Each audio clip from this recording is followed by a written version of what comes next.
मैं एक घुमक्कड़ जिज्ञासा वाली लड़की हूँ। मेरा नाम रीता है। मैं घर में सबसे छोटी हूँ, इसलिए सभी मुझे छुटकी कहकर बुलाते हैं।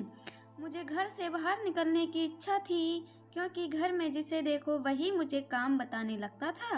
हर वक्त मैं घर के कामों में उलझी रहती थी। मेरी उम्र मात्र 16 साल थी। मुझे लगता था बाहर की दुनिया बहुत खूबसूरत होगी। बिना रोके टोके मैं भी खूब मौज मस्ती करना चाहती थी, क्योंकि मुझे तो बस आज़ादी पसंद थी। इसलिए एक दिन घर वालों के बिना बताए मैं घर छोड़कर शहर चली गई। शहर में मेरा ठीक ठाक पहचान का कोई नहीं था। मैं शहर में सुबह से शाम तक अपने ठहरने का ठिकाना खोजती रही। आखिरकार मुझे याद आ गया, मेरी हाई स्कूल की सहेली पलक राम वाटिका कॉलोनी में रहती है। फिर भी मैंने एक बार उससे पूछ लेना उचित समझा। मैंने पलक को फ़ोन किया तो पता चला वह पास के ही मार्केट में कुछ सामान लेने आई है। कहने लगी वहीं रुको, मैं बस 5 मिनट में पहुंच रही हूँ। पलक के आने पर मैंने उससे सब कुछ बता दिया। पलक कहने लगी पहले घर चलो और वहीं खूब सारी बातें करेंगे। थोड़ी ही देर में हम लोग घर पहुंच गए। अंकल और आंटी मुझे देखकर बहुत खुश हो गए। कहने लगे बेटा, जब तक तुम्हारा मन करे यहाँ रह सकती हो। तुम भी हमारी पलक जैसी हो। मैं और पलक साथ साथ रहने लगे। रात दिन खूब मौज मस्ती करने लगे। पलक के माता पिता बहुत अमीर थे, इसलिए वहाँ सुख सुविधाओं की कोई कमी नहीं थी। जहाँ जहाँ घूमने का मन किया मैं वहाँ वहाँ गई। जो भी खाने का मन किया मैंने खाया। धीरे धीरे एक महीना गुजर गया। मैंने अपने घर के सभी नंबर ब्लॉक कर दिए थे, ताकि कोई मुझे परेशान ना करे। एक बार भी मेरे मन में नहीं आया कि मेरे मम्मी पापा मुझे लेकर कितने परेशान होंगे। पता नहीं कहाँ कहाँ खोजा होगा मुझे। पर मैं तो घर से कोई संबंध ही नहीं रखना चाहती थी, क्योंकि मुझे लगता था मेरे घर वाले मुझे घर में ही समेट कर रखेंगे।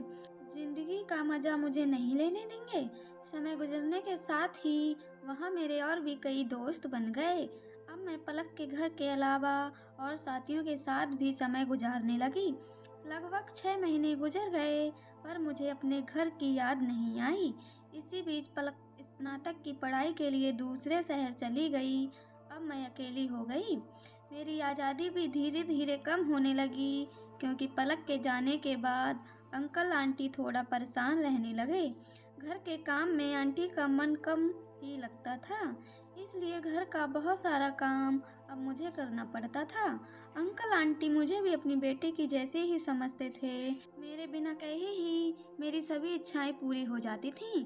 पलक रोज शाम को अपने घर फोन करती थी। अंकल आंटी अपनी बेटी से बात कर कर दिन भर की थकान भूल जाते थे, मगर फिर भी सुबह होते ही आंटी अपनी बेटी को ही याद करती थीं और कहती थीं, ऐसा लग रहा है बेटी को गए हुए सालों हो गए हैं।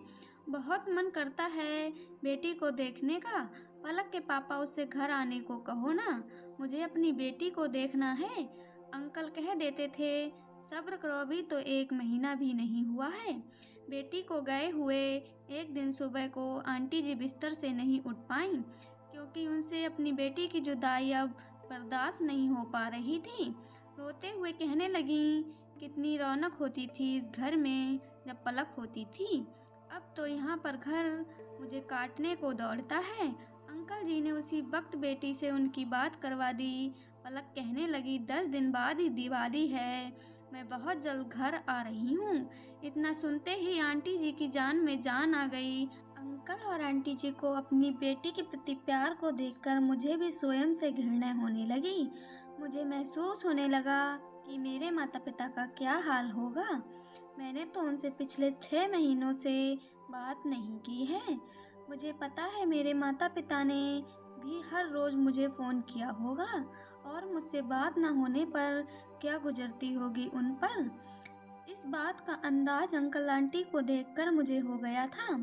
मुझे लग रहा था आखिर किस मुंह से मैं उन्हें फ़ोन करूं। क्या पता मेरे माता पिता मुझसे कितने नाराज हों। हाथ में फ़ोन लेते ही मन बहुत घबरा रहा था, मगर माता पिता से बात करने के लिए मेरा मन भी तड़प उठा था। मैंने हिम्मत करके फ़ोन लगा दिया। उधर से आवाज़ आई, बेटी कैसी हो? मैं थोड़ी देर शांत रही। पिताजी फ़ोन पर थे। मैंने धीरे से कहा, पिताजी क्या मैं घर आ सकती हूँ? पिताजी रोते हुए कहने लगे, बेटी तुम अभी आ जाओ, ये तुम्हारा घर है। हम तो कब से तुम्हारी राह देख रहे हैं। पिछले महीने तुम्हारी माँ और बड़े भाई की हालात तो बहुत ख़राब हो गई थी। तुम्हें याद कर कर के बीमार हो गए थे। बेटी ऐसा कोई दिन नहीं गुजरा जिस दिन तुम्हें फ़ोन नहीं किया हो। पिताजी की बात सुनकर मेरी आंखों से आंसुओं की धारा बहने लगी। मैं रोते हुए कहने लगी, पिताजी मुझे माफ़ कर दो। मैंने दुनिया की चमक धमक के लिए आप लोगों को बहुत दुख दिया है। मैं कल सुबह ही घर आ रही हूँ। हम सब लोग दिवाली साथ मनाएंगे। मेरी बात सुनकर पिताजी भी भावुक हो गए। फ़ोन कट गया। मैं अंदर ही अंदर खुद को कोस रही थी कि मैंने दिखावटी दुनिया के लिए अपने परिवार के प्यार को क्यों ठुकरा दिया।